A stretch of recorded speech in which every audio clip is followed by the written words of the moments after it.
Welcome to this episode of Women's Series, where we capture developments and stories that impact women. We begin with a research carried out by the Institute for Fiscal Studies showing that working mothers' working hours have fallen more proportionately and their work time is interrupted more often by childcare. Around the world, lockdowns and school closures are putting more pressure on families, with children staying at home and needing to be entertained or educated. While this is putting additional burdens on all family members, the IFS study shows that mothers are bearing the brunt and that this could have a long-lasting effect on their prospects and may harm their careers when the lockdown is totally lifted. The coronavirus fallout may be worse for women than men because of parents who were in paid work prior to the lockdown. Mothers are 1.5 times more likely than fathers to have either lost their job or quit since the lockdown began. As schools and nurseries begin to gradually reopen, a large proportion of school-age children remain at home in the care of their parents who may also be working. Globally, how and when to reopen schools is one of the most difficult decisions facing policymakers, grappling to balance the risks of reigniting infection rates against longer-term consequences to social development. Schools have reopened in Germany and France, but remain shut in Spain, Italy, United States, and Nigeria. The gender pay gap is also widening during this lockdown period as women are persistently less present in the labor market than men, according to the World Economic Forum's Global Gender Gap Report 2020. In UK, about 78% of adult men aged 15 to 64 are in the labor market, while only 55% of women of the same cohort are actively engaged in work. On the average, over 40% of the wage gap, the ratio of the wage of a woman to that of a man in a similar position, and over 50% of the income gap, the ratio of the total wage and non-wage income of women to that of men, are still to be bridged. Women often lack the opportunities to participate fully in economic life, according to the World Bank, and these opportunity gaps means they could be disproportionately affected by the COVID-19 pandemic. Examples from UN Women shows that women are less likely than men to participate in the labor market and more likely to be unemployed.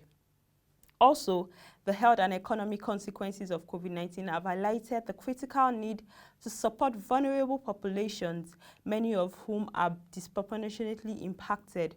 In this time of global crisis, MasterCard has expanded its worldwide commitment to financial inclusion, pledging to bring a total of 1 billion people and 50 million micro and small businesses into the digital economy by 2025. As part of this effort, there will be a direct focus on providing 25 million women entrepreneurs with solutions that can help them grow their businesses. The COVID-19 global crisis is also disproportionately affecting women and girls, as the majority of frontline workers, women, are highly exposed to the disease. Lockdowns implemented to curb the spread of the virus have also increased instances of gender-based violence, particularly domestic and intimate partner violence, curbed access to essential sexual and reproductive health services, and seriously affected women's livelihoods and economic opportunities. This makes it all the more important that women's voices are equally included in the decision-making spaces and processes where responses are formed.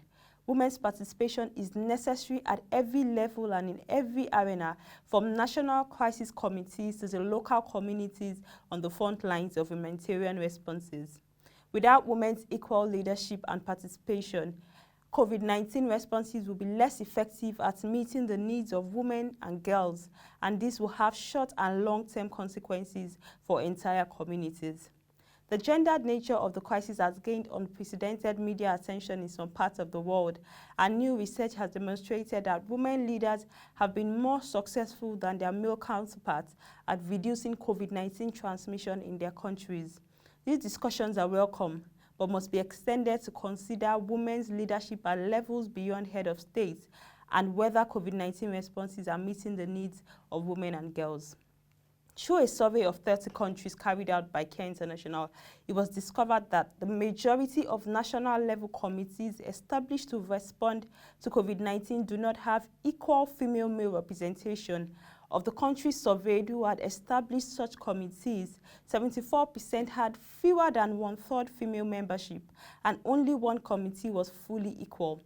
On average, women made up 24% of the committees. In 7 countries, nearly 25% of the sample could not find evidence that the government had made funding or policy commitments for gender-based violence, sexual and reproductive health services, or women-specific economic assistance.